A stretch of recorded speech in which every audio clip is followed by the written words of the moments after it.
Батыс сарапшылары Ирандағы наразылықтарды бақылағанда, оларды араб көктемімен немесе Венесуэламен салыстырып, жиі орасан зор қателік жібереді. Экономика шайқалып, халық көшеге шықса болды, режим қағаз үйдей қирайтындай көрінеді. Бірақ бұл қауіпті иллюзия. Иран теократиясы Латын Америкасындағы қарапайым диктатура емес. Егер Николас Мадуро өз халқынан қорыққандықтан кубалық жалдамаларға сүйенсе, Али Хаминейдің қолында одан әлдеқайда қуатты құрал бар. Оның тағын ислам революциясының сақшылар корпусы ИРСК күзетеді.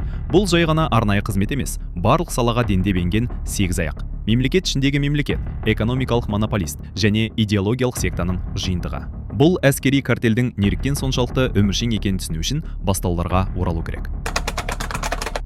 Түпкі тамыры революциялар зерігуден тумайды. Олар элита мен халық арасындағы алшақтық тұңғиыққа айналғанда бұрқ ете түседі. Иран үшін қайтпасыныкте 1971 жыл болды. Шах Мохаммед Реза Пехлеви Парсы державасының 2500 жылдығын империялық ауқымда атап өтуді жөн көрді. Шөл ортасында хрусталь люстралар мен кондиционерлері бар шатырлы қала бой көтерді. Тамақ Париж шахтарымен жеткізілді. Қонақтарды Таус, павлин етімен тамақтандырып, ескі шараптар ұсынды. Бұл банкеттің құны $100 миллион астам, қазіргі курспен шамамен 1 миллиард. Мерекеге қатысқан 60 мемлекет басшысының арасында Дубайдың болашақ әмірі жас Мухаммед ибн Рашид әл-Мактум да болды. Кейінірек ол жолда көрген сұмдық қарама-қайшылықты былай еске алды. Мен суы мен жарығы жоқ ирандық ауылдарда, көшеде өмір сүріп жатқан кедейлерді көрдім. Көшбасшының жарқыраған сән салтанаты халықтың қайыршылығы есебінен жасалды. Шах бұл адамдарды мүлдем көрмеді. Дәл осы негізде қорлау мен жек көрушілік қоспасынан 1979 жылғы революцияның дәні өсіп шықты.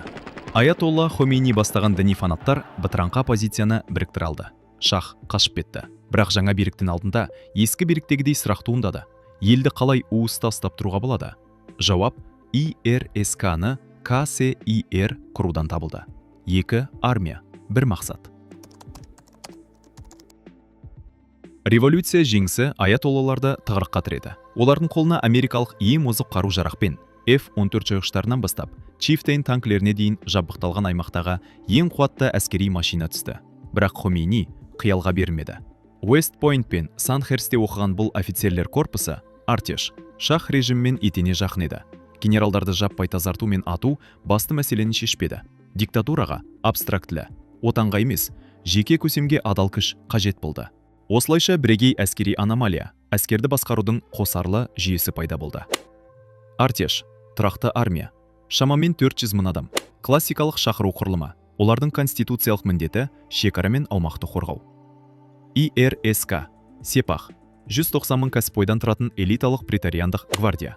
Конституцияның 120 бабы бойынша олардың міндеті революцияны қорғау. Айырмашылықты сезініміз.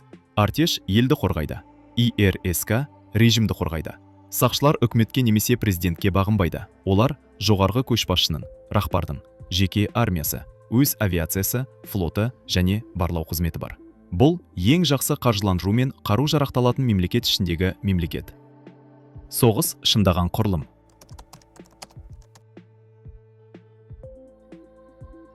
Мүмкін егер Саддам Хусейннің мойнына алған қателігі болмаса, ИРСК идеологиялық полиция болып қала берер ме еді? 1980 жылы Ирак диктаторы көршісіндегі хаосты пайдаланып, мұнайлы Хузестан провинциясын тартып алмақ болды. Кішкентай жеңісті соғыс 1,5 миллион адамның өмірін қиған 8 жылдық тозаққа айналды. Дәл осы қанды қазан бір топ революциялық романтиктерді аяусыз өлтіру машинасына айналдырды.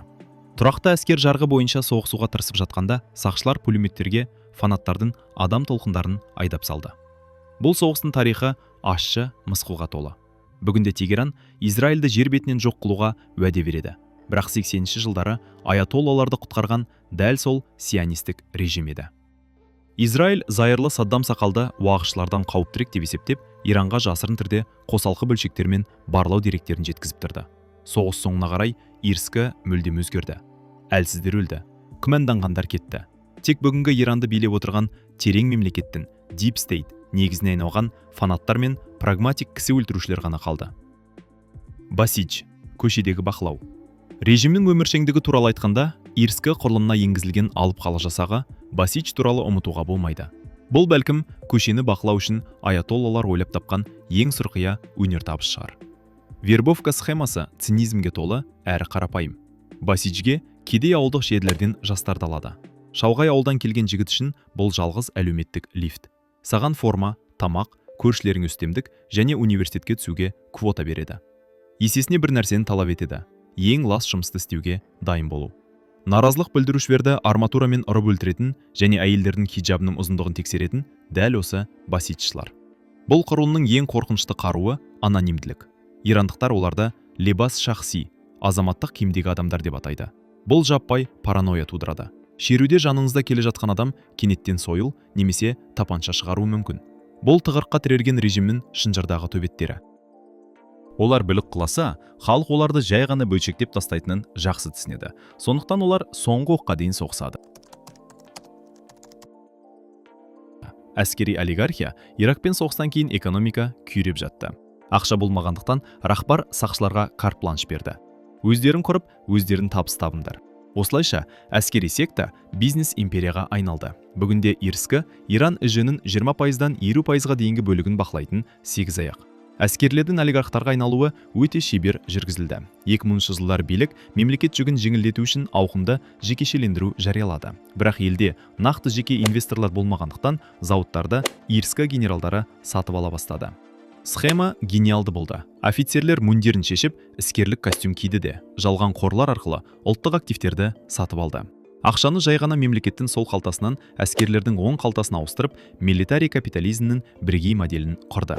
Егер Иранда метро, бөгет немесе газ құбыры салынса, тендерді мықтысы емес, пагон таққаны жеңеді.